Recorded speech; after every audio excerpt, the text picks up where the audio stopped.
ಮುಂದಿನ ಕಾರ್ಯಕ್ರಮ ಅಧ್ಯಕ್ಷರ ಭಾಷಣ. ಶ್ರೀ ವಚನ ಕುಮಾರಸ್ವಾಮಿ, ಸಂಸ್ಥಾಪಕರು, ಶರಣು ವಿಶ್ವವಚನ ಫೌಂಡೇಶನ್. ಓಂ ಶ್ರೀ ಗುರುಬಸವಲಿಂಗಾಯ ನಮಃ. ಸರ್ವರಿಗೂ ಶರಣು ಶರಣಾರ್ಥಿ.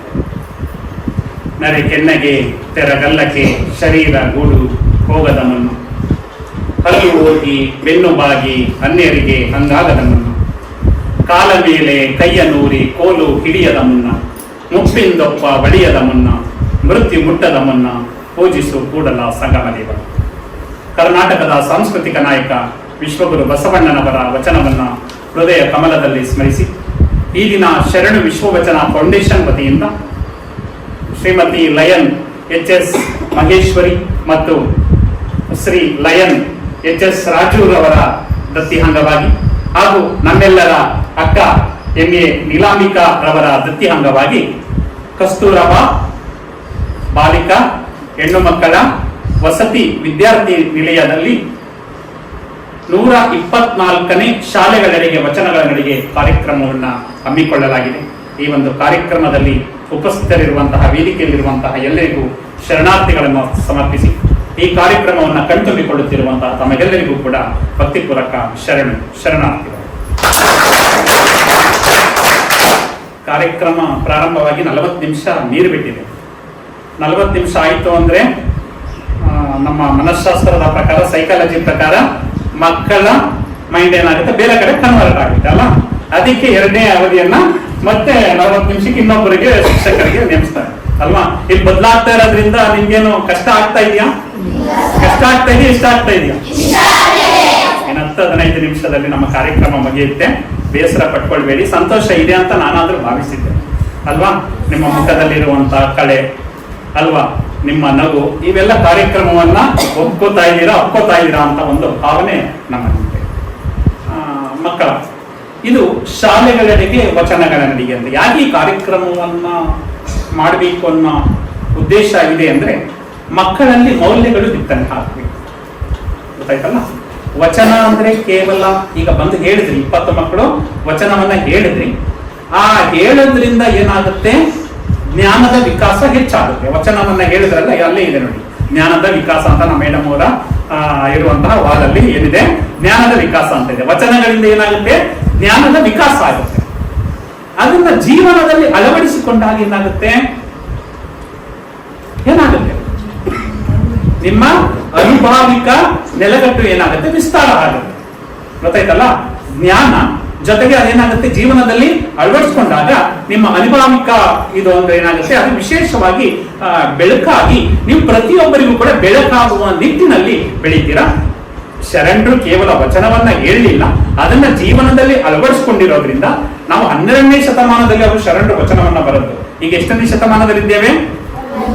21ನೇ ಶತಮಾನ. ಅಂದ್ರೆ 900 ವರ್ಷ ಕಳೆದರೂ ಕೂಡ ನಾವು ಅವರನ್ನ ನೆನೆಸ್ಕೊಳ್ತಾ ಇದೀವಿ ಅಂದ್ರೆ ಅವರು ಅನುಭಾವಿಕ ನೆಲಗಟ್ಟಿನಲ್ಲಿ ವಚನಗಳನ್ನ ರಚನೆ ಮಾಡಿರೋದ್ರಿಂದ ನಾವು ಆ ವಚನಗಳನ್ನ ಏನ್ ಮಾಡ್ತಾ ಇದೀವಿ, ಇನ್ನೂ ಕೂಡ ಬಾಯಲ್ಲಿ ಹೇಳ್ತಾ ಇದೀವಿ, ಹೃದಯದಲ್ಲಿ ಒಪ್ಕೊಳ್ತಾ ಇದೀವಿ. ಅರ್ಥ ಆಯ್ತಲ್ಲ. ಈ ವಚನಗಳು ಹೇಗೆ ಅಂದ್ರೆ, ವಚನಗಳನ್ನ ಅಧ್ಯಯನವನ್ನ ಮಾಡಿದ್ರೆ, ವಚನಗಳನ್ನ ನಾವು ಜೀವನದಲ್ಲಿ ಅಳವಡಿಸಿಕೊಂಡ್ರೆ ತಲೆಯಲ್ಲಿ ಸದ್ವಿಚಾರ ಉಂಟಾಗುತ್ತೆ. ತಲೆಯಲ್ಲಿ ಯಾವ ವಿಚಾರ ಬರಬೇಕು? ಇವರು ಮಾತಾಡಿದ್ರೆ ಸಾಕು, ತಲೆಯಲ್ಲಿ ಕೆಟ್ಟ ವಿಚಾರಗಳಿದೆ ಕಣಪ್ಪ ಅಂತ ಮಾತಾಡೋದನ್ನ ಕೇಳಿದೀವಲ್ವಾ. ಆದ್ರೆ ವಚನಗಳನ್ನ ನಾವು ಜೀವನದಲ್ಲಿ ಅಳವಡಿಸ್ಕೊಂಡ್ರೆ ಯಾವ ವಿಚಾರ ಬರುತ್ತೆ? ಸದ್ವಿಚಾರ. ಸತ್ ಪ್ಲಸ್ ವಿಚಾರ ಅಂದ್ರೆ ಒಳ್ಳೆಯ ವಿಚಾರಗಳು ಬರುತ್ತೆ. ಗೊತ್ತಾಯ್ತಲ್ಲ. ನಮ್ಮ ಎದೆಯಲ್ಲಿ ಯಾವ ಬರುತ್ತೆ? ಸದ್ಭಾವ ಬರುತ್ತೆ. ಅಯ್ಯೋ, ಇವನು ಎದೆ ಸೀಳಿದ್ರು ಸಾಕು, ಯಾವಾಗ ಕೆಟ್ಟ ಭಾವನೆಗಳನ್ನೇ ಅಳವಡಿಸ್ಕೊಂಡ್ಬಿಟ್ಟಿದ್ದಾರೆ ಅಂತ ಹೇಳ್ತಾರೆ ಅಲ್ವಾ. ಆದ್ರೆ ವಚನಗಳನ್ನು ಓದಿದ್ರೆ ಯಾವ ಭಾವ ಬರುತ್ತೆ? ಸದ್ಭಾವ. ಅಂದ್ರೆ ಯಾವ ಭಾವ? ಒಳ್ಳೆಯ ಭಾವ. ಗೊತ್ತಾ. ಕೈ ಎತ್ತಿದ್ರು ಸಾಕು, ಇವನು ಒಳ್ಳೆಯ ಕಾರ್ಯವನ್ನ ಮಾಡ್ತಾನೆ ಅಂತ. ಕೈಯಲ್ಲಿ ಸತ್ಕಾರ್ಯ ಅಂದ್ರೆ ಒಳ್ಳೆಯ ಕಾರ್ಯಗಳನ್ನ ಮಾಡಿಸುತ್ತೆ. ನಾವು ವಚನಗಳನ್ನ ಜೀವನದಲ್ಲಿ ಅಳವಡಿಸಿಕೊಂಡಾಗ, ವಚನವನ್ನ ಉಸಿರಾಗಿ ಮಾಡಿಕೊಂಡಾಗ ಕೈಯಲ್ಲಿ ಯಾವ ಕಾರ್ಯ ಉಂಟಾಗುತ್ತೆ? ಸತ್ಕಾರ್ಯ ಉಂಟಾಗುತ್ತೆ.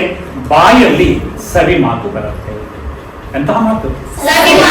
ಮಾತಾಡಿದ್ರೆ ಸಾಕು ಕಣಪ್ಪ, ಇನ್ನೊಂದ್ಸಲ ಕೇಳಬೇಕು. ಅದಕ್ಕೆ ಬಸವಣ್ಣರು ಹೇಳ್ತಾರೆ, ನುಡಿದಡೆ ಮುತ್ತಿನ ಹಾರದಂತಿರಬೇಕು, ನುಡಿದಡೆ ಮಾಣಿಕ್ಯದ ದೀಪ್ತಿಯಂತಿರಬೇಕು, ನುಡಿದಡೆ ಸ್ಫಟಿಕದ ಸಲಾಖಿಯಂತಿರಬೇಕು, ನುಡಿದಡೆ ಲಿಂಗ ಮೆಚ್ಚಿ ಅಹುದಹುದೆನಬೇಕು ಕೂಡಲ ಸಂಗಮ ದೇವ ಅಂತ ಹೇಳ್ತಾರೆ. ಅಂದ್ರೆ ನಾವು ಮಾತಾಡಿದ್ರೆ ಆ ದೇವರು ಕೂಡ ಹೌದು ಕಣಪ್ಪ, ಕಸ್ತೂರಬಾ ಬಾಲಿಕಾ ವಿದ್ಯಾಲಯದಲ್ಲಿ ಹೆಣ್ಣು ಮಕ್ಕಳಿದ್ದಾರೆ, 20 ಮಕ್ಕಳು ವಚನ ಹೇಳಿದ್ರು ಅಂದ್ಬಿಟ್ಟು ಅವನು ಕೂಡ ಏನ್ ಮಾಡ್ಬೇಕಲ್ಲಿ ತಲೆಯನ್ನ ಬಿಡ್ತಾ ಇರ್ಬೇಕು. ಹೌದು ಕಣ, ತುಂಬಾ ಚೆನ್ನಾಗಿ ಹೇಳ್ತಾ ಇದ್ದಾರೆ ಅಂತ ಅವನು ಕೂಡ ಕೇಳಿಸಿಕೊಳ್ಳುವ ರೀತಿ.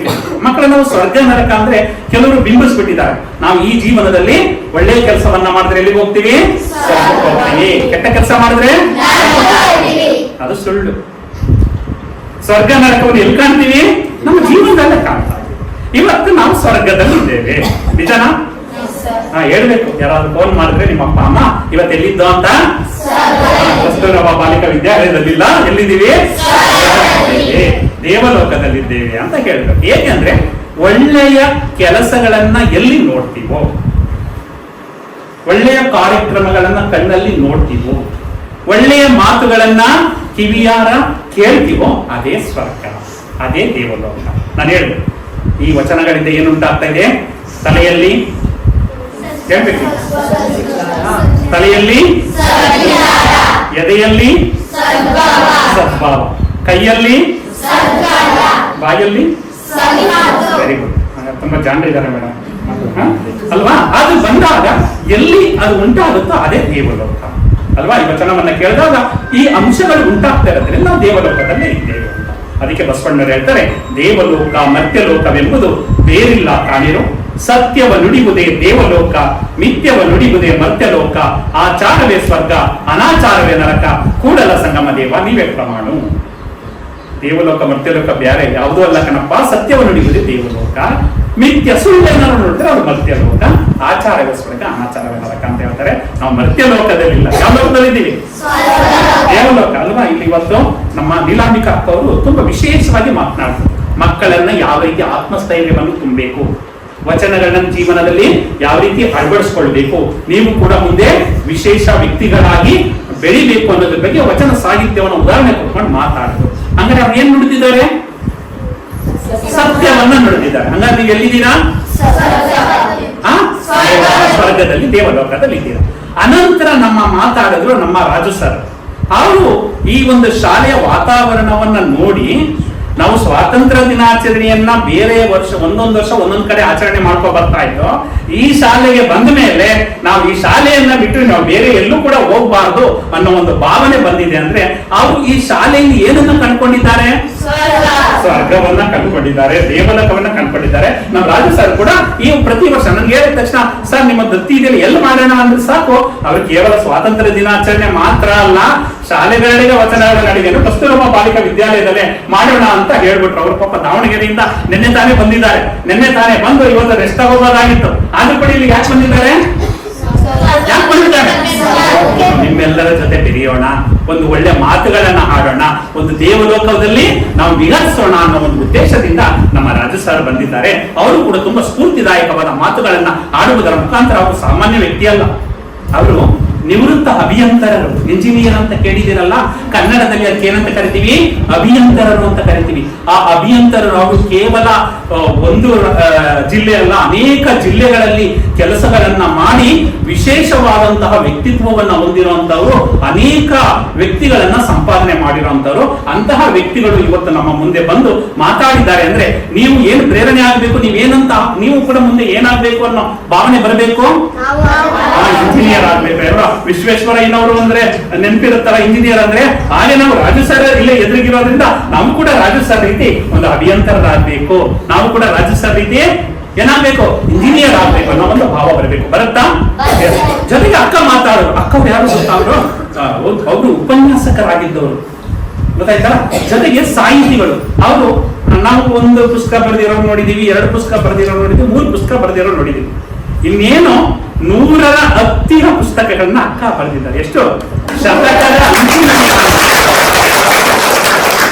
ಅಂತಹವ್ರನ್ನ ನಾವು ಕೇವಲ ಕೇಳ್ತಾ ಇದ್ದು ಅಷ್ಟೇ. 100 ಪುಸ್ತಕಗಳನ್ನ ಬರೆದಿರೋರು ಇದಾರೆ ಅಂತ ಕೇಳ್ತಾ ಇದ್ದು. ಈಗ ಯಾವ ಭಾಗ್ಯ ಸಿಕ್ಕಿದೆ ನಮ್ಗೆ? ಅವರನ್ನ ಭಾಗ್ಯ ಸಿಕ್ಕಿದೆ.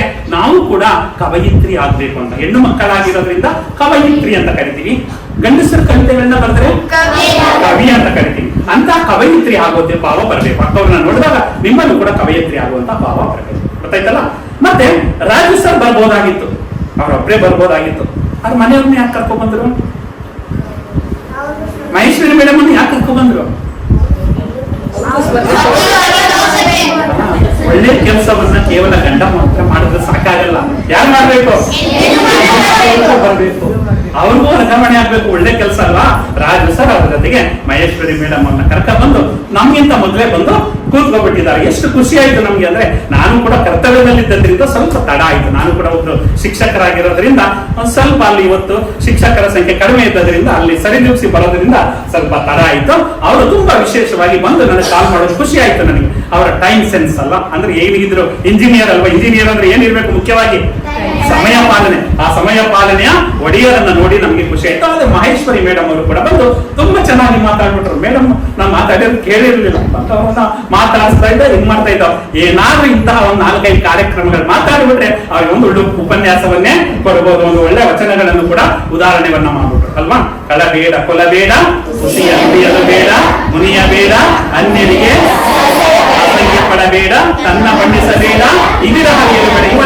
ಈ ವಚನವನ್ನ ನಾವು ಜೀವನದಲ್ಲಿ ಅಳವಡಿಸ್ಕೊಂಡ್ರೆ ನಾವು ಪಾವಂತರಾಗ್ಬಿಡ್ತೀವಿ ಅಂತ ವಚನವನ್ನ ಹೇಳಿದ್ರು. ಗೊತ್ತಾಯ್ತಲ್ಲ? ಅವರು ದಂಪತಿಯ ಜೊತೆಗೆ ಬಂದಿದ್ದಾರೆ. ಯಾಕಂದ್ರೆ ಗಂಡ ಹೆಂಡತಿ ಅಂದ್ರೆ ಹಾಗೆ ಇರಬೇಕು. 2 ಕಣ್ಣಿದೆ ಅಲ್ವಾ? ಅದಕ್ಕೆ ಅಲ್ಲಮ್ಮ ಪ್ರಭುಗಳು ಹೇಳ್ತಾರೆ, ಉಭಯ ದೃಷ್ಟಿ ಏಕದೃಷ್ಟಿಯಲ್ಲಿ ಕಾವಂತೆ ದಂಪತಿ ಏಕಭಾವವಾಗಿ ನಿಂದಲ್ಲಿ ಮುಖೇಶ್ವರ ಲಿಂಗಕ್ಕೆ ಅರ್ಪಿತವಾಯಿತು ಸಂಗನ ಬಸವಣ್ಣ ಅಂತ ಹೇಳ್ತಾರೆ. ನನ್ನದು 2 ಕಣ್ಣಿದೆ. ಒಂದು ಕಣ್ಣು ಈ ಕಡೆ, ಇನ್ನೊಂದು ಕಣ್ಣು ಈ ಕಡೆ ನೋಡಿದ್ರೆ ನಾನು ಪತ್ತೆ ಹಚ್ಚಕ್ಕಾಗುತ್ತ ವಸ್ತುನ? 2 ಕಣ್ಣು ಏನ್ ಮಾಡ್ಬೇಕು? ಒಂದೇ ವಸ್ತುವನ್ನ ನೋಡ್ಬೇಕು. ಹಂಗೆ ಉಭಯ ದೃಷ್ಟಿ ಏಕದೃಷ್ಟಿಯಲ್ಲಿ ಕಾವಂತೆ ದಂಪತಿ ಏಕಭಾವವಾಗಿ ನಿಂದಲ್ಲಿ. ಇಬ್ಬರು ಬೇರೆ ಬೇರೆ ಆದ್ರೂ ಕೂಡ ಅವರ ಭಾವ ಏನಾಗಿದೆ? ಒಂದೇ ಆಗಿದೆ. ಅಂತಹ ಒಂದೇ ಭಾವದ ಒಂದು ದಾಸೋಹಿಗಳನ್ನ ನಾವು ಈ ಒಂದು ವೇದಿಕೆಯಲ್ಲಿ ಕಾಣ್ತಾ ಇರೋದು ತುಂಬಾ ಖುಷಿ ಕೊಟ್ಟಿದೆ. ಅಂತಹ ಖುಷಿ ಕೊಡುವಂತಹ ವಿಚಾರ ನಮ್ಮೆಲ್ಲರದಾಗಿದೆ. ಅವರೆಲ್ಲರಿಗೂ ಈ ಒಂದು ದಾಸೋಹವನ್ನ ನೀಡಿದ್ದಾರೆ. ಅವರು ಅದರ ಪ್ರಯುಕ್ತ ನಾವಿಲ್ಲಿ ಕಾರ್ಯಕ್ರಮವನ್ನ ಮಾಡಲು ಸಾಧ್ಯ ಆಗಿದೆ.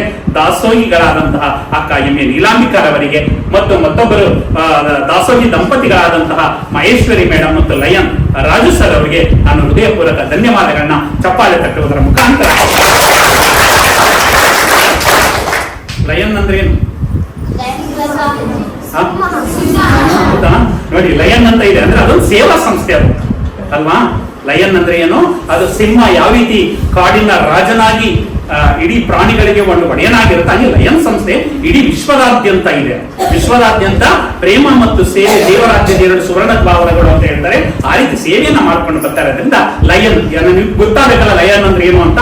ಆ ಲಯನ್ ಅನ್ನೋದು ಒಂದು ಸಂಸ್ಥೆ. ಆ ಲಯನ್ ಸಂಸ್ಥೆಯಲ್ಲಿ ಅವರು ಕೆಲಸವನ್ನ ಮಾಡ್ತಾ ಇರೋದ್ರಿಂದ ಅವರನ್ನ ಲಯನ್ ಅಂತ ಕರೀತಾ ಇದ್ದಾರೆ. ಅರ್ಥ ಆಯ್ತಲ್ಲ? ಮತ್ತೆ ನಮ್ಮ ಇನ್ನೊಬ್ರು ಮಾತಾಡಿದ್ರು, ಯಾರು? ರೂಪಕುಮಾರ್ ಸ್ವಾಮಿ ಅವರಲ್ಲ, ಅವರು ಕೂಡ ಕೆಮ್ಮು ಅಂತ ಹೇಳಿ ಆದ್ರೂ ಕೂಡ ಇನ್ನೊಂದು ಸ್ವಲ್ಪ ಬಿಟ್ಟಿದ್ರೆ ಇನ್ನೊಂದು 10 ನಿಮಿಷ ಮಾತಾಡ್ತಾ ಇದ್ರು ಅಲ್ವಾ? ಅವರು ಮಾತಾಡಿ ನಿಮ್ಮ ಸಹಿ ಏನಾಗ್ಬೇಕು ಅಂತ ಹೇಳಿದ್ರು? ಆಟೋಗ್ರಾಫ್ ಆಗ್ಬೇಕು ಅಂತ ಹೇಳ್ತೀವಿ. ಖಂಡಿತ ಕೊಡ್ತೀರಾ ಆಟೋಗ್ರಾಫ್? ನನಗೆ ನೀವು DC ಆಗ್ಬೇಕು, ತಹಶೀಲ್ದಾರ್ ಆಗ್ಬೇಕು, ಆಗ್ತೀರಾ? ವಿಜ್ಞಾನಿ ಆಗ್ಬೇಕು. ನಾನು ಬಂದು ಏನಾದ್ರು ವಯಸ್ಸಾದ್ಮೇಲೆ ಒಂದು 60-70 ವರ್ಷ ಆದ್ಮೇಲೆ ಏನಾದ್ರು ನೀವು ನನ್ನ ಗುರುತು ಮಾಡಿದ್ರೆ, ಸರ್ ನೀವು ಅವತ್ತು ಬಂದಿದ್ರಲ್ಲ ನಮ್ಮ ಶಾಲೆಗೆ ಅವರಲ್ವಾ ಅಂದ್ಬಿಟ್ಟು ಹೌದು ಅಂತ ಹೇಳಿದಾಗ ಕೊಡಮ್ಮ ನಿನ್ ಸೈನ್ ಹಾಕೊಡಮ್ಮ ಅಂದ್ಬಿಟ್ಟು ನಾನು ಆಟೋಗ್ರಾಫ್ ಇಂದ ನಿಮ್ಮಿಂದ ತಗೊಳ್ಬೇಕು. ಆ ರೀತಿ ಆಗ್ತೀರಾ? ಆ ರೀತಿ ನಿಮ್ಮ ಸಹಿ ಆಟೋಗ್ರಾಫ್ ಆಗಿ ಕನ್ವರ್ಟ್ ಮಾಡಬೇಕು ಅಂತ ಅವರು ಕೂಡ ಹೇಳಿದ್ದಾರೆ. ಅವ್ರಿಗೂ ಧನ್ಯವಾದಗಳು ಸಲ್ಲಿಸ್ತಾ, ಮತ್ತೆ ನಮ್ಮ ಫೌಂಡೇಶನ್ ನ ಪರಿಚಯವನ್ನ ನಮ್ಮ ಅನಿಲ್ ಕುಮಾರ್ ವಾಜಂತಿ ಅವರು ವಿಶೇಷವಾಗಿ ಮಾಡಿದ್ದಾರೆ. ಅವರು SKF ಅಂತ ಒಂದು ಅಂತಾರಾಷ್ಟ್ರೀಯ ಸಂಸ್ಥೆ ಇದೆ. ಒಂದು 20 ದೇಶಗಳಲ್ಲಿ ಅವರು ಕೆಲಸವನ್ನ ಮಾಡ್ತಾ ಇದ್ದಾರೆ. 20 ದೇಶಗಳಿಗೆ ನಮ್ಮ ವಚನ ಪುಸ್ತಕವನ್ನು ತಲುಪಿಸಿ ಬಂದಿದ್ದಾರೆ. ಕೇವಲ 1 ದೇಶ 2 ದೇಶ ಅಲ್ಲ. ನಾವು ವಚನ ಸಾಹಿತ್ಯನ ಕೇವಲ ಅಂತರ್ಜಾಲದ ಮೂಲಕ ತಲುಪಿಸ್ತಾ ಇದೀವಿ. ಅವರು ನೇರವಾಗಿ 20 ದೇಶಗಳಿಗೆ ಹೋಗಿ ಭೇಟಿ ಮಾಡಿ ಈ ರೀತಿ ಇಂಗ್ಲಿಷ್ ಅಲ್ಲಿ ನಮ್ಮ ಮನೆಯವರೇ ಒಂದು ವಚನ ಪುಸ್ತಕವನ್ನು ಇಂಗ್ಲಿಷ್ ಅಲ್ಲಿ ಬರೆದಿದ್ರೆ ಅದನ್ನ 20 ದೇಶಗಳಿಗೆ ಹೋಗಿ ಅವರ ಹತ್ರ ಒಂದು ಫೋಟೋ ಹೊಡ್ಕೊಂಡು ಅವರು ನಮಗೆ ತಂದಿದ್ದಾರೆ. ಅಂದ್ರೆ ಅವರು 20 ದೇಶಗಳನ್ನ ಭೇಟಿ ಮಾಡಿ ಬಂದಿರೋದ್ರಿಂದ ಅವರು ಕೂಡ ತುಂಬಾ ವಿಶೇಷವಾಗಿ ನಮ್ಮ ಫೌಂಡೇಶನ್ ನ ಪರಿಚಯ ಮಾಡಿದ್ದಾರೆ. ಮತ್ತೆ ನಮ್ಮ ಮೇಡಮ್ ಅಂಬಿಕಾ ಮೇಡಮ್ ಅವರು ಅವರನ್ನ ಕೇಳ್ಕೊಂಡು ಹಿಂಗೆ ಶಾಲೆ ಕಾರ್ಯಕ್ರಮ ಮಾಡಬೇಕು ಅಂತ ಆಯ್ತು ಸರ್, ತುಂಬಾ ಖುಷಿಯಿಂದ ಮಾಡೋಣ. ರಾತ್ರಿ ಟೈಮ್ ಆಗೋಗಿತ್ತು ಲಾಸ್ಟ್ ಟೈಮ್, ಈಗ ಒಂದು ಸ್ವಲ್ಪ ಬೇಗ ಪ್ರಾರಂಭ ಮಾಡೋಣ ಸರ್, ಎಲ್ರಿಗೂ ಅನುಕೂಲ ಆಗುತ್ತೆ ಅಂದ್ರು. ತುಂಬಾ ವಿಶೇಷವಾಗಿ ಮಕ್ಕಳಿಗೆ ಎಲ್ಲಾ ಶಿಕ್ಷಕರ ಒಳಗೂಡಿ ತರಬೇತಿಯನ್ನು ನೀಡಿ ನೀವು ಬಿಟ್ಟಿದ್ರೆ ಎಲ್ಲ ಮಕ್ಕಳು ಹೇಳ್ತಿದ್ರು. ಲಾಸ್ಟ್ ಟೈಮ್ 40ಕ್ಕಿಂತ ಹೆಚ್ಚು ಮಕ್ಕಳು ಹೇಳಿದ್ರು ಇಲ್ಲ ಸಮಯ ಆಗುತ್ತೆ, ಕೇವಲ 20 ಮಕ್ಕಳು ಯಾರು ತುಂಬಾ ಚೆನ್ನಾಗಿ ಹೇಳ್ತಾರೆ 20 ಮಕ್ಕಳನ್ನ ಮಾತ್ರ ತರಬೇತಿ ಮಾಡಿ ಮೇಡಮ್ ಅಂತ ಹೇಳಿದ್ದು. ಅವರು ಕೂಡ ತುಂಬಾ ವಿಶೇಷವಾಗಿ ಕಾಳಜಿಯನ್ನು ವಹಿಸಿ ಎಲ್ಲಾ ಸಹ ಶಿಕ್ಷಕರ ಒಳಗೂಡಿ ತುಂಬಾ ವಿಶೇಷವಾದಂತಹ ಮಕ್ಕಳಿಂದ ವಾಚನವನ್ನ ಮಾಡಿಸಿದ್ದಾರೆ. ಅವ್ರಿಗೂ ಕೂಡ ನಾನು ಧನ್ಯವಾದಗಳನ್ನ ಸಲ್ಲಿಸ್ತಾ, ಮತ್ತೆ ಹಿಂದೆ ಇಬ್ರು ಕೂತಿದ್ದಾರೆ, ಕಾಣ್ತಾ ಇದೆಯಾ? ನೋಡಿ, ಕಾಣ್ತಾ ಇಲ್ಲ ಅಂದ್ರೆ ಕಾಣ್ತಾ ಇದ್ದಾರಾ? ಅವರು ಲಿಂಗಣ್ಣ ಸರ್ ಅಂತ, ಅವ್ರು ರಿಟೈರ್ಡ್ DCC ಬ್ಯಾಂಕ್ ಮ್ಯಾನೇಜರ್ ಆಗಿದ್ರು. ನಮ್ಮ ಯಾವುದೇ ಕಾರ್ಯಕ್ರಮ ಅನ್ನೋದಲ್ಲ ಅದ್ರ ಜೊತೆಯಲ್ಲಿ ಇರ್ತಾರೆ ಅವರು. ಅವರು ಯಾವುದೇ ಕಾರ್ಯಕ್ರಮದಾದ್ರೂ ಮಕ್ಕಳಿಂದ ವಚನವನ್ನು ಕೇಳಬೇಕು ಅಂತ ಬರ್ತಾರೆ. ಅವರು ಕೂಡ ನಮ್ಮ ವಿಶೇಷವಾದಂತಹ ನಮ್ಮ ಫೌಂಡೇಶನ್ ಕೇಂದ್ರೀಯ ಸಂಚಾಲಕರಾಗಿದ್ದಾರೆ. ಮತ್ತೆ ಇವರು ರಿಟೈರ್ಡ್ ಹೆಡ್ ಮಾಸ್ಟರ್, ನಮ್ಮ ಗೌರ್ಮೆಂಟ್ ಸ್ಕೂಲ್ ಅಲ್ಲಿ ಶಿವಪುರ ಉಮಾಪತಿ ಸರ್ ಅಂತ. ಇವರು ಕೂಡ ಎಲ್ಲಾ ಕಡೆ ನಾವು ಎಲ್ಲಿ ಹೋಗ್ತೀವಿ, ಇವತ್ತು ನಿರಂತರ ಕಾರ್ಯಕ್ರಮ ಇದೆ. ಇವತ್ತು ಕಸ್ತೂರಬಾ ಬಾಲಿಕಾ ವಿದ್ಯಾಲಯದಲ್ಲಿ, ನಾಳೆ JSS ಸರ್ಗೂರ್ಗೆ ಹೋಗ್ತೀವಿ. ಸರ್ಗೂರ್ ನೋಡಿದ್ದೀರಾ? ಶ್ರೀಕೋಟೆ ತನಕ ಅಲ್ಲಿಗೆ ಹೋಗ್ತೀವಿ. ನಾಡಿದ್ದು ಮಳವಳ್ಳಿ, ಎಲ್ಲಿಗೆ ಹೋದ್ರು ನಮ್ಮ ಜೊತೆ ಇರ್ತಾರೆ ಇವರು. ಗೊತ್ತಾಯ್ತು, ನಿರಂತರವಾಗಿ ಹೀಗೆ ಅವರಿಬ್ಬರು ಕೂಡ ಯಾವುದೇ ಕಾರ್ಯಕ್ರಮ ಆದ್ರೂ ಕೂಡ ನಮ್ಮ ಜೊತೆ ಇರ್ತಾರೆ. ಅವ್ರಿಗೂ ಧನ್ಯವಾದಗಳನ್ನು ತಿಳಿಸ್ತಾ, ಮಕ್ಕಳ ನೀವು ಎಷ್ಟು ವರ್ಷ ಬರ್ತೀವಿ ಅನ್ನೋದು ಮುಖ್ಯವಲ್ಲ, ಬದುಕಿದ್ದಷ್ಟು ವರ್ಷ ನಾವು ಏನೋ ಸಾಧನೆಯನ್ನ ಮಾಡ್ತೀವಿ ಅನ್ನೋದು ಮುಖ್ಯ. ಅರ್ಥ ಆಯ್ತಲ್ಲ? ಇವತ್ತು ನಮ್ಮ ಶಾಲೆಗಳಡೆಗೆ ವಚನಗಳ ನಡಿಗೆ ಜೊತೆಗೆ ಮತ್ತೊಂದು ವಿಶೇಷವಾದ ದಿನಾಚರಣೆಯನ್ನು ಬಹುಶಃ ಆಚರಿಸಿದ್ದೀರಾ ಅಂತ ಅನ್ಕೊಂಡಿದ್ದೀನಿ. ಹೌದಾ? ದಿನಾಚರಣೆ ಹುತಾತ್ಮರ ದಿನಾಚರಣೆ. ಯಾಕಂದ್ರೆ ನಿಮ್ಮ ಹೆಸರಿಗೂ ಶಾಲಾ ಹೆಸರಿಗೂ ಅದಕ್ಕೆ ಅವಿನಾಭಾವ ಸಂಬಂಧ ಇದೆ. ಮಹಾತ್ಮ ಗಾಂಧೀಜಿಯವರು ತಮ್ಮ ಕೊನೆಯ ಘಟ್ಟದ ದಿನ ಅಂದ್ರೆ ಅವರು ಸಾವನ್ನ ಅಪ್ಪಿದ ದಿನ, ಕೊಲೆಯಾದಂತಹ ದಿನ, ಅಂತಕರ ಗುಂಡಿಗೆ ಬಲಿಯಾದ ದಿನ. ಯಾಕೆ ಹುತಾತ್ಮ ಅಂದ್ರೆ ಏನಪ್ಪಾ ಅಂದ್ರೆ, ಯಾರು ದೇಶಕ್ಕೋಸ್ಕರ ಪ್ರಾಣವನ್ನ ತ್ಯಾಗವನ್ನ ಮಾಡಿರ್ತಾರೋ ಅವ್ರನ್ನ ಏನಂತ ಕರಿತೀವಿ? ಅಂತಹ ಹುತಾತ್ಮರು ಯಾರು? ಗಾಂಧೀಜಿಯವರು. ಅವರ ಒಂದು ದೃಷ್ಟಾಂತವನ್ನ ಹೇಳಿ ನನ್ನ ಈ ಒಂದು ದೀಕ್ಷೆ ನುಡಿಗೆ ವಿರಾಮ ಇಡುತ್ತೇನೆ. ಮಹಾತ್ಮ ಗಾಂಧೀಜಿಯವರು ಅಂದ್ರೆ ವಿಶೇಷವಾದಂತಹ ವ್ಯಕ್ತಿತ್ವವನ್ನು ಹೊಂದಿದ್ದಂಥವ್ರು. ಅವರು ಬಾಲ್ಯದಲ್ಲಿ ಏನಾಗುತ್ತೆ, ಕೆಲವು ತುಂಡು ಹುಡುಗರು ಸಾವಾಸ ಮಾಡ್ಬಿಡ್ತಾರೆ, ಗೊತ್ತಲ್ಲ? ಕೆಟ್ಟ ಹುಡುಗರು ಸಾವಾಸ ಮಾಡ್ಬಿಡ್ತಾರೆ. ಮಾಡಿದಾಗ ಏನು, ಕೆಟ್ಟ ಹುಡುಗರು ಸಾವಾಸ ಅಂದ್ರೇನು, ಬೀಡಿ ಸೇಯೋದು, ಸಿಗರೇಟ್ ಸೇಯೋದು, ಈ ರೀತಿ ಕೆಟ್ಟ ಚಟಗಳಿಗೆ ಹೊರಟೋಗ್ಬಿಡ್ತಾರೆ ಮಕ್ಕಳ ಸಹವಾಸದಿಂದ. ಆದ್ರೆ ಆ ಸಹವಾಸದಿಂದ ಏನಾಗುತ್ತೆ, ಈ ಕೆಟ್ಟ ಸಹವಾಸವನ್ನ ಮಾಡೋದಕ್ಕೆ ಏನ್ ಮಾಡ್ತಾರೆ, ಮೊದಲನೇ ದಿನ ಸ್ನೇಹಿತ ಏನ್ ಮಾಡ್ತಾನೆ, ದುಡ್ಡು ಕೊಡ್ತಾನೆ. ಎರಡನೇ ದಿನ ದುಡ್ಡು ಕೊಡ್ತಾನೆ. ಮೂರನೇ ದಿನ ಕೊಡ್ತಾನ? ಏನ್ ಮಾಡು ಅಂತ ಹೇಳ್ತಾನೆ, ನೀನು ತಗೊಂಡು ಬಾ ಅಂತ ಹೇಳ್ತಾನೆ. ಮೂರನೇ ದಿನ ಆಗ ಮಹಾತ್ಮ ಗಾಂಧೀಜಿಯವ್ರನ್ನ ಆ ಕೆಟ್ಟ ಗೆಳೆಯರು ಕಾಡ್ತಾರೆ. ಕಾಡಿ ಅವರು ಸಾಲವನ್ನ ಮಾಡ್ತಾರೆ. ಸಾಲ ತೀರಿಸ್ಬೇಕಲ್ಲ, ಆ ಸಾಲ ತೀರಿಸ್ಬೇಕಾದಾಗ ಮನೆಯಲ್ಲಿ ಒಂದು ಚಿನ್ನದ ತುಣುಕು ಇರುತ್ತೆ. ಆ ಚಿನ್ನದ ತುಣುಕನ್ನ ಕದೀತಾರೆ. ಕದ್ದು ಏನ್ ಮಾಡ್ತಾರೆ, ಅದನ್ನ ಮಾರಿ ಎಲ್ಲರ ಸಾಲವನ್ನ ತೀರಿಸ್ತಾರೆ. ಆಗ ತೀರಿಸಿದಾಗ ಅವರಿಗೆ ಪಶ್ಚಾತ್ತಾಪ ಆಗುತ್ತೆ, ನಾ ಮಾಡಿರೋದು ತಪ್ಪು ಮಾಡೋದು ಸಹಜ, ಆದ್ರೆ ಅದನ್ನ ಏನ್ ಮಾಡ್ಬೇಕು, ನಡೆಯಬೇಕು. ಆಗ ಮಹಾತ್ಮ ಗಾಂಧೀಜಿಯವರಿಗೆ ಅರಿವಾಗುತ್ತೆ, ನಾನು ಚಿನ್ನವನ್ನ ಕದ್ದಿರೋದು ತಪ್ಪು, ಜೊತೆಗೆ ನಾನು ಕೆಟ್ಟ ಸ್ನೇಹಿತರನ್ನ ಮಾಡಿರೋದು ತಪ್ಪು ಅಂತ ಗೊತ್ತಾಗುತ್ತೆ. ಗಣಿತದ 4 ಮೂಲ ಕ್ರಿಯೆಗಳಿದೆ, ಗೊತ್ತಿರ್ಬೋದು. ಯಾವುದು?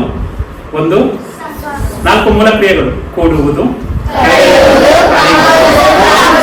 ಗುಣಿಸುವುದು, 4ನೇದು ಭಾಗಿಸುವುದು. ಅದು ನಮ್ಮ ಜೀವನದಲ್ಲಿ ಅಳವಡಿಸ್ಕೊಳ್ಬೇಕು. ಮಹಾತ್ಮ ಗಾಂಧೀಜಿಯವರು ಹಾಗೆ ಆ ಟೈಮಲ್ಲಿ ಅವರು ಪಶ್ಚಾತ್ತಾಪವನ್ನ ಪಟ್ಟು ಅದನ್ನು ಅಳವಡಿಸ್ಕೊಳ್ತಾರೆ. ಒಂದು ಕೂಡುವುದು, ಮಿತ್ರರನ್ನ ಕೂಡುತ್ತಾ ಹೋಗಬೇಕು, ಮಿತ್ರರನ್ನ ಕೂಡುತ್ತಾ ಹೋಗ್ತಾರೆ. ಶತ್ರುಗಳನ್ನ ಕಲಿತಾ ಹೋಗಬೇಕು, ಶತ್ರುಗಳನ್ನ ಕಲಿತಾ ಹೋಗ್ತಿದ್ದಂಗೆ ಶತ್ರುಗಳ ಸಂಖ್ಯೆ ಏನಾಗುತ್ತೆ? ಸದ್ಗುಣಗಳನ್ನ ಗುಣಿಸುತ್ತಾ ಹೋಗಬೇಕು, ಸದ್ಗುಣಗಳನ್ನ ಗುಣಿಸ್ತಾ ಹೋಗ್ತಾ ಇದ್ದಕ್ಕೆ ಏನಾಗುತ್ತೆ? ಗುಣಲಬ್ಧ ಗುಣ ಹೆಚ್ಚಾಗುತ್ತೆ. ದುರ್ಗುಣಗಳನ್ನ ಭಾಗಿಸುತ್ತಾ ಹೋಗಬೇಕು, ಕೆಟ್ಟ ಗುಣಗಳನ್ನ ಏನ್ ಮಾಡಬೇಕು? ಹೋಗಬೇಕು. ಕೆಟ್ಟ ಗುಣಗಳು ಏನಾಗುತ್ತೆ? ನಿಲುವರಿದಂಗೆ ಕಡಿಮೆ ಆಗುತ್ತೆ. ಗೊತ್ತಾಯ್ತಲ್ಲ? ಅದನ್ನ ಜೀವನದಲ್ಲಿ ಅಳವಡಿಸ್ಕೊಂಡು ಏನ್ ಮಾಡ್ತಾರೆ, ತಂದೆಗೆ ಒಂದು ಪತ್ರ ಬರೀತಾರೆ. ಏನಂತ ಪತ್ರ ಬರೀತಾರೆ? ಅಪ್ಪಾಜಿ, ನಾನು ಕೆಟ್ಟ ಸ್ನೇಹಿತರ ಸಹವಾಸವನ್ನ ಮಾಡಿದ ಪ್ರಯುಕ್ತ ನಾನು ಕೆಟ್ಟ ಚಟಗಳನ್ನ ಕಲಿತೆ. ಆ ಕೆಟ್ಟ ಚಟಗಳ ಪರಿಣಾಮ ಸಾಲವನ್ನ ಮಾಡಿದೆ. ಆ ಸಾಲವನ್ನ ತೀರಿಸುವುದಕ್ಕೋಸ್ಕರ ಮನೆಯಲ್ಲಿ ಒಂದು ಚಿನ್ನದ ತುಣುಕನ್ನ ಕದ್ದೆ. ಆ ಕದ್ದು ಆ ಸಾಲವನ್ನ ತೀರಿಸಿದ್ದೇನೆ. ದಯಮಾಡಿ ನೀವು ನನ್ನನ್ನು ಕ್ಷಮಿಸಬೇಕು. ಮುಂದೆ ಇಂತಹ ಅಪರಾಧವನ್ನ ನಾನು ಯಾವಾಗ್ಲೂ ಮಾಡೋದಿಲ್ಲ ಅಂತ ಹೇಳಿ ತಂದೆಗೆ ಪತ್ರವನ್ನ ಬರ್ಕೊಂಡು ಹಿಂಗೆ ಕೂತಿರ್ತಾರೆ. ಅವರ ತಂದೆ ತೆಗೆದುಕೊಂಡು ಹೋಗಿ ಪತ್ರವನ್ನ ಕೊಡ್ತಾರೆ. ಅವರ ತಂದೆ ಪತ್ರವನ್ನ ಓದ್ತಾ ಇದ್ದಾರೆ. ಓದ್ತಾ ಓದ್ತಾ ಓದ್ತಾ ಕಣ್ಣಲ್ಲಿ ನೀರು ತೊಟ್ಟಿಕ್ತಾ ಇದೆ. ಯಾರಿಗೆ? ಗಾಂಧೀಜಿಯವರ. ಯಾಕೆ ಕಣ್ಣೀರು ತೊಟ್ಟಿಕ್ತಾ ಇದೆ? ನನ್ನ ಮಗ ತಪ್ಪು ಮಾಡಿಬಿಟ್ನಲ್ಲ ಅಂತನ?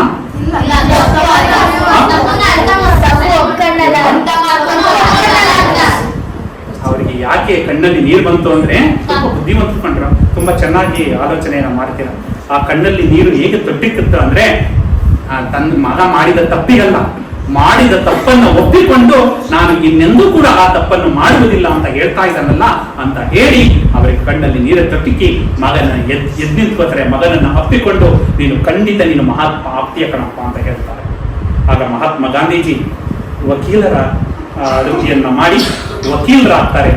ದಕ್ಷಿಣ ಆಫ್ರಿಕಾಕ್ಕೆ ಹೋಗ್ತಾರೆ. ದಕ್ಷಿಣ ಆಫ್ರಿಕಾದಲ್ಲಿ ಹೋರಾಟ ನಡೀತಾ ಇರುತ್ತೆ. ಯಾವ ಹೋರಾಟ? ಬಿಳಿಯರೇ ಒಂದು ಕರಿಯರೇ ಒಂದು. ಕರಿಯರು ಕಂಡ್ರೆ ಬಿಳಿಯರು ಆಗೋದಿಲ್ಲ, ಆಗ ವರ್ಣ ಭೇದ ನೀತಿ ವಿರುದ್ಧ ಹೋರಾಟವನ್ನ ಮಾಡಿ ಎಲ್ಲರೂ ಕೂಡ ಒಂದೇ. ನಾವು ಕರಿಯರು ಒಂದೇ, ಬಿಳಿಯರು ಒಂದೇ, ನಮ್ಮಲ್ಲಿ ಹರಿಯುವ ರಕ್ತ ಒಂದೇ ಆಗಿರೋದ್ರಿಂದ ಅವರನ್ನ ಎಚ್ಚರಿಸಿ ದಕ್ಷಿಣ ಆಫ್ರಿಕಾದಲ್ಲಿ ಜಯವನ್ನ ತಂದುಕೊಳ್ತಾರೆ. ನಂತರ ಭಾರತಕ್ಕೆ ಬಂದು ಭಾರತದಲ್ಲಿ ಬ್ರಿಟಿಷರ್ನ ಹೋರಾಟವನ್ನ ಮಾಡ್ತಾರೆ. ಬ್ರಿಟಿಷರ ವಿರುದ್ಧ ಹೋರಾಟವನ್ನ ಮಾಡ್ತಾರೆ. ಯಾವುದರ ವಿರುದ್ಧ? ಯಾವ ಅಂಶ? ಅಹಿಂಸೆ. ಯಾವುದೇ ಒಂದು ಯುದ್ಧವನ್ನ ಮಾಡಂಗಿಲ್ಲ, ಹೋರಾಟವನ್ನ ಮಾಡಂಗಿಲ್ಲ. ಅಹಿಂಸೆ ಎಂಬ ಒಂದು ತತ್ವದ ಮುಖಾಂತರ ದೇಶಕ್ಕೆ ಸ್ವಾತಂತ್ರ್ಯವನ್ನ ಕೊಡಬೇಕು ಅಂತ ಮಾಡ್ತಾರೆ. ಆದ್ರೆ ಆಗೋದಿಲ್ಲ. ಕೊನೆಗೆ 1942ರಲ್ಲಿ ತುಂಬಾ ದೊಡ್ಡ ಚಳುವಳಿಯನ್ನ ಮಾಡ್ತಾರೆ.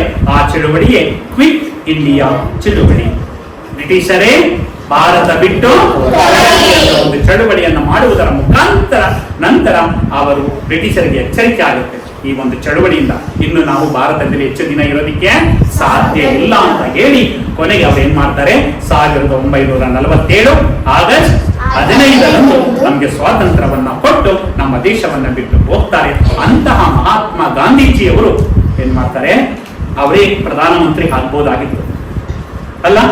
ಸ್ವಾತಂತ್ರ್ಯ ತಂದುಕೊಡೋದಕ್ಕೆ ಹೋರಾಟ ಮಾಡಿದವರು ಯಾರು? ಮಹಾತ್ಮ ಗಾಂಧಿ. ಆದ್ರೆ ಅವರು ಪ್ರಧಾನಮಂತ್ರಿ ಆಗೋದಿಲ್ಲ. ಅವರು ಪ್ರಧಾನಮಂತ್ರಿಗೆ ಯಾರನ್ನ ನೇಮಕ ಮಾಡ್ತಾರೆ? ಮೊದಲ ಪ್ರಧಾನಮಂತ್ರಿಗಳು ಯಾರು?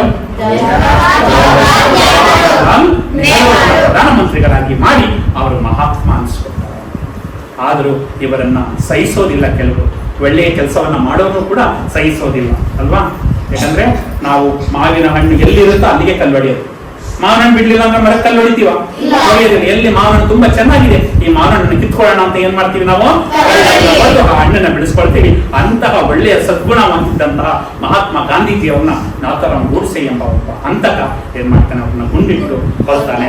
ಅವರು ಹುತಾತ್ಮರಾದಂತಹ ದಿನ ಜನವರಿ 30 ಅವರನ್ನ ಹುತಾತ್ಮರ ದಿನಾಚರಣೆ ಅಂತ ಮಾಡಿ ಅವರನ್ನ ಇವತ್ತು ನೆನೆಸ್ಕೊಳ್ಳುವಂತಹ ಭಾಗ್ಯವನ್ನ ಈ ಒಂದು ಸಂದರ್ಭದಲ್ಲಿ ಅವಕಾಶ ಆಯಿತು. ಮಹಾತ್ಮ ಗಾಂಧೀಜಿಯವರು ಯಾವ ಅಸ್ತ್ರವನ್ನ ಇಟ್ಕೊಂಡ್ರು?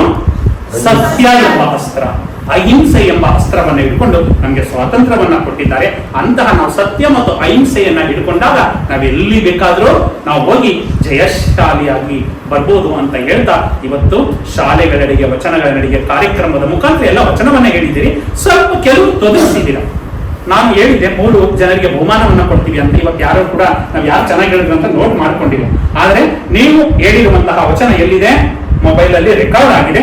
20 ಜನರು ಯಾರು ತುಂಬಾ ಚೆನ್ನಾಗಿ ಹೇಳಿದ್ದೀರಿ ಅಂತ 3 ಜಡ್ಜ್ ಅನ್ನ, ತೀರ್ಪುಗಾರನ ನೇಮಕ ಮಾಡಿ ಯಾರಿಗೆ ಹೆಚ್ಚು ಅಂಕಗಳನ್ನ ಕೊಡ್ತಾರೆ ಅದನ್ನ ನೋಡಿ ನಿಮ್ಗೆ ಈ ಒಂದು ವಾರದಲ್ಲೇ ಬಂದು 3 ಜನಕ್ಕೆ ನಾನು ಬಹುಮಾನವನ್ನ ಕೊಟ್ಟು ಈ ಶಾಲೆಗೆ ಬಂದು ಹೋಗ್ತೇನೆ.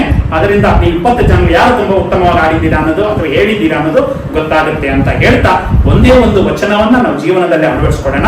ನೀವು ಇಲ್ಲೆಲ್ಲ ಏನ್ ತೊಂದರೆ ಇಲ್ಲ, ಇಲ್ಲಿ ಓದುವ ವಾತಾವರಣ ಇದೆ. ಆದ್ರೆ ಮನೆಗೆ ಹೋದಾಗ ಏನಾಗುತ್ತೆ? ನಿಮ್ಗೆ ಮೈಂಡ್ ಡೈವರ್ಟ್ ಆಗುತ್ತೆ. ಹೌದಾ? ಹೌದಾ? ನೋಡಿ, ಒಪ್ಪತ್ತಾ ಇದ್ರೆ ಒಳ್ಳೆ ಮಕ್ಕಳಾಗಲ್ಲ. ಏನ್ ಡೈವರ್ಟ್ ಆಗುತ್ತೆ? ಟಿವಿ ನೋಡ್ಬೇಕು ಅಂತ. ಹೌದಾ? ಮೊಬೈಲ್ ನೋಡ್ಬೇಕು ಅಂತ. ಹೌದಾ? ಹೊರಗಡೆ ಆಟ ಆಡ್ಬೇಕು ಅಂತ. ಹೌದಾ? ಅದು ಬರಬಾರ್ದು. ಜಾಸ್ತಿ ಆಡ್ಬೇಕು. ಎಲ್ಲಿ ಒಂದು ಅರ್ಧ ಗಂಟೆನೋ 1/4 ಗಂಟೆನೋ ಆಟವನ್ನ ಆಡಿ ನಂತರ ನಾವು ಏನ್ ಮಾಡ್ಬೇಕು? ಓದೋದಕ್ಕೆ ತೊಡಗಿಸ್ಕೊಳ್ಬೇಕು. ಓದೋದು ಒಂದು ಒಳ್ಳೆಯ ಸಂದರ್ಭ. ಆ ಸಂದರ್ಭದಲ್ಲಿ ಒಂದು ಒಳ್ಳೆಯ ವಚನ. ನೀವು ಓದ್ತಾ ಇರ್ಬೇಕಾದ್ರೆ ಟಿವಿ ಹಾಕೋಬಿಟ್ಟಿದ್ದಾರೆ ಅಲ್ವಾ? ಆ ಟಿವಿ ಹಾಕೊಂಡಾಗ ಏನಾಗುತ್ತೆ? ಟಿವಿ ನೋಡ್ಬೇಕು ಅನ್ಸುತ್ತೆ. ನೀವು ಓದ್ತಾ ಇದ್ರೆ ಹೊರಗಡೆ ಆಟ ಆಡ್ತಾ ಇದ್ರೆ ಆ ಧ್ವನಿ ಏನ್ ಮಾಡ್ತಾ ಇದೆ? ಕೇಳ್ತಾ ಇದೆ. ನನಗೆ ಏನ್ ಅನ್ಸ್ಬೇಕು ಅನ್ಸ್ತಾ ಇದೆ? ನಾವು ಓದ್ಬೇಕು ಅನ್ಸ್ತಾ ಇಲ್ಲ, ಏನ್ ಬೇಕು ಅನ್ಸ್ತಾ ಇದೆ?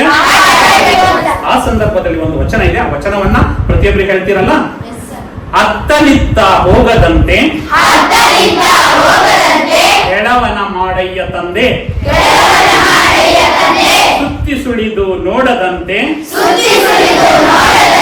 ಅಂಧಕನ ಮಾಡಯ್ಯ ತಂದೆ,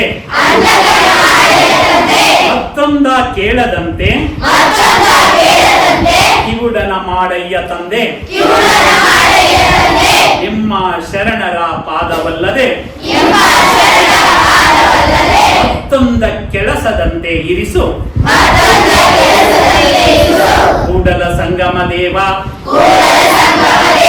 ವಚನವನ್ನ ನೀವು ಜೀವನದಲ್ಲಿ ಪಾಲಿಸ್ಬಿಟ್ರೆ ನೀವು ಏನ್ ಬೇಕಾದ್ರೂ ಸಾಧನೆ ಮಾಡಬಹುದು ಅಲ್ವಾ? ನೀವು ಕೂತಿದ್ದೀರಾ, ಆಟ ಆಡಕ್ ಹೋಗ್ಬಾರ್ದು ಅನ್ನಂಗೆ ನನ್ನನ್ನು ಏನ್ ಮಾಡು, ಹೆಡವ. ಹೆಡವ ಅಂದ್ರೇನು? ಕುಂಟರನ್ನಾಗಿ ಮಾಡು. ಗೊತ್ತಾಯ್ತಾ? ಟಿವಿ ಕಾಣ್ತಾ ಇದೆ ಅಲ್ವಾ? ಟಿವಿ ಆ ಬುಕ್ ಕೊಡ್ತೀನಿ ನಾನು ನಿಮ್ಗೆ. ಟಿವಿ ನೋಡ್ತಾ ಇದ್ದೀವಿ, ಆ ಟಿವಿ ಹಾಕೋಬಿಟ್ಟಿದ್ದಾರೆ, ನೀವು ಓದ್ತಾ ಇದ್ದೀರಾ. ಸುತ್ತಿ ಸುಳಿದು ನೋಡದಂತೆ ನನ್ನನ್ನು ಏನ್ ಮಾಡುವ ಟೈಮಲ್ಲಿ ಪುಸ್ತಕ ಮಾತ್ರ ಕಾಣಬೇಕು, ಬೇರೆದು ಕಾಣದಂಗೆ ಏನ್ ಮಾಡ್ಬೇಕು, ನನ್ನನ್ನ ಮಾಡು. ಇನ್ಯಾವುದೋ ಶಬ್ದ ಕೇಳ್ತಾ ಇದೆ, ನನಗೆ ಬೇರೆ ಶಬ್ದ ಕೇಳಬಾರ್ದು. ನಾವು ಓದ ಕಡೆಗೆ ಆತ್ಮವಿಶ್ವಾಸ ವೃದ್ಧಿಸಬೇಕು ಅನ್ನೋ ರೀತಿಯಲ್ಲಿ ನನ್ನನ್ನು ಏನ್ ಮಾಡು, ಕಿವುಡನನ್ನಾಗಿ ಮಾಡು. ಗೊತ್ತಾಯ್ತಲ್ಲ? ಅಂದ್ರೆ ಕಿವುಡನನ್ನಾಗಿ ಪರ್ಮನೆಂಟ್ ಮಾಡುವಂತ ಆ ಸಂದರ್ಭದಲ್ಲಿ ನನ್ನನ್ನ ಕುಂಟನಾಗಿ ಮತ್ತೊಂದು ವಿಷಯ ಕೆಲಸದಂತೆ ಇರಿಸು ಕೂಡಲ ಸಂಗಮ ದೇವ ಅಂತ ಹೇಳ್ತಾರ. ಆ ವಚನವನ್ನ ಜೀವನದಲ್ಲಿ ಅಳವಡಿಸಿಕೊಂಡು ನೀವು ಒಳ್ಳೆಯ ವ್ಯಕ್ತಿಗಳಾಗಿ ರೂಪುಕೊಳ್ಳಿ ಅಂತ ಹೇಳ್ತಾ, ಈ ವಚನ ಹೇಳಿರುವಂತೆ ಎಲ್ಲಾ ಮಕ್ಕಳಿಗೆ ನಾವು ಯಾವುದು ವಚನ ಗ್ರಾಮ ಅನ್ನೋ ಒಂದು ವಚನ ಪುಸ್ತಕ ಕೊಡ್ತೀವಿ, ಜೊತೆಗೆ ವಚನ ದೀವಿಗೆ ಅನ್ನೋ ಒಂದು ಪ್ರಮಾಣ ಪತ್ರವನ್ನು ಕೊಡ್ತೀವಿ. ಅದನ್ನ ಜೀವನದಲ್ಲಿ ಅಳವಡಿಸ್ಕೊಳ್ಳಿ. ಪ್ರತಿದಿನ ಒಂದೊಂದು ವಚನವನ್ನ ಹೇಳಿ, ಸಂಜೆಯ ಸಂದರ್ಭದಲ್ಲಿ ಹೇಳಿ. ನಾವು ಪ್ರತಿ ವರ್ಷ ಇಲ್ಲಿಗೆ ಬರ್ತೀವಿ, ಒಂದು ವರ್ಷ ಮಾತ್ರ ಮಿಸ್ ಆಗಿತ್ತು. ನಾವು ಪ್ರತಿ ವರ್ಷ ಬರ್ತೀವಿ. ರಾಜು ಸರ್, ಮಹೇಶ್ವರಿ ಮೇಡಮ್ ಅವ್ರನ್ನೇ ಕರ್ಕ ಬರ್ತೀವಿ, ಅಕ್ಕ ನಿಲಾಂಬಿಕಾ ಅಕ್ಕ ಅವ್ರನ್ನೇ ಕರ್ಕೊಂಡು ಇಲ್ಲಿ ಕಾರ್ಯಕ್ರಮವನ್ನ ಮಾಡ್ತೀವಿ. ಈ ಕಾರ್ಯಕ್ರಮ ಸಮಯ ಆದ್ರೂ ಕೂಡ ನಮ್ಮ ಶಿಕ್ಷಕ ವರ್ಗದವರು ಈಗ ಪಾಪ ಮನೆಯಲ್ಲಿ ಇರ್ತಿದ್ರು, ಅವರು ಕೂಡ ಇಲ್ಲಿದ್ದಾರೆ ಅಂದ್ರೆ ನಿಜವಾಗ್ಲೂ ಕೂಡ ಅವರ ಒಂದು ಲಕ್ಷಣವನ್ನ, ಅವರ ಒಂದು ವ್ಯವಧಾನವನ್ನ ನಾವು ಮೆಚ್ಚಲೇಬೇಕಾದ್ದು. ಶಿಕ್ಷಕ ವರ್ಗದವರು ಮತ್ತೆ ಮುಖ್ಯ ಶಿಕ್ಷಕರು ಕೂಡ ಈ ಕಾರ್ಯಕ್ರಮವನ್ನು ಪ್ರೀತಿಯಿಂದ ನಡೆಸಿಕೊಳ್ಳಲು ಇಲ್ಲಿಗೆ ಬನ್ನಿ ಸಾರ್ ಅಂತ ಹೇಳಿದ್ರು. ಅವರಿಗೂ ಕೂಡ ಧನ್ಯವಾದಗಳನ್ನ ತಿಳಿಸ್ತಾ, ಇಂತಹ ಕಾರ್ಯಕ್ರಮಗಳು ಹೆಚ್ಚಾಗಿ ವಿಶೇಷವಾದಂತಹ ಪ್ರಭೆಯನ್ನ ಪ್ರತಿಯೊಬ್ಬರಲ್ಲೂ ಉಂಟು ಮಾಡಲಿ ಅಂತ ಹೇಳ್ತಾ, ಹೊರಡುವೆ ನಾನು, ಹೊರಡುವೆ ಮುಂದೆ, ಬರುವುದು ವಿಶ್ವವು ನನ್ನಯ ಹಿಂದೆ, ಅವರಿವರೆಂಬನೆ ಎಲ್ಲರೂ ಒಂದೇ, ಎಲ್ಲರಿಗಿರುವನು ಒಬ್ಬನೇ ತಂದೆ, ಬರುವೆನು ಭುವಿಯನ್ನು ಬೆಳಗಿ, ಬಸವನ ಬೆಳಕೆ ಎಲ್ಲಾಡಿ ಬಂದೆ, ಭಾರತವೆಲ್ಲ ಸುತ್ತಾಡಿ ಬಂದೆ ಅಂತ ಹೇಳ್ತಾ, ಬಸವನ ಬೆಳಕು ಇವತ್ತು ಕಸ್ತೂರಬಾ ಬಾಲಿಕಾ ವಿದ್ಯಾಲಯದಲ್ಲಿ ಬಂದಿದೆ. ಆ ಬಸವ ಬೆಳಕಿನ ಮುಖಾಂತರ ನಿಮ್ಮ ಒಂದು ವ್ಯಕ್ತಿತ್ವ ಹೆಚ್ಚಾಗ್ಲಿ, ಒಳ್ಳೆಯ ವಿದ್ಯಾರ್ಥಿಗಳಾಗಿ ರೂಪುಗೊಳ್ಳಿ ಅಂತ ಹೇಳ್ತಾ ನನ್ನ ಒಂದೆರಡು ನುಡಿಗೆ ವಿರಾಮವನ್ನು ಹೇಳ್ತಾ ಇದ್ದೇನೆ. ಜೈ ಬಸವ, ಜೈ ಶರಣ.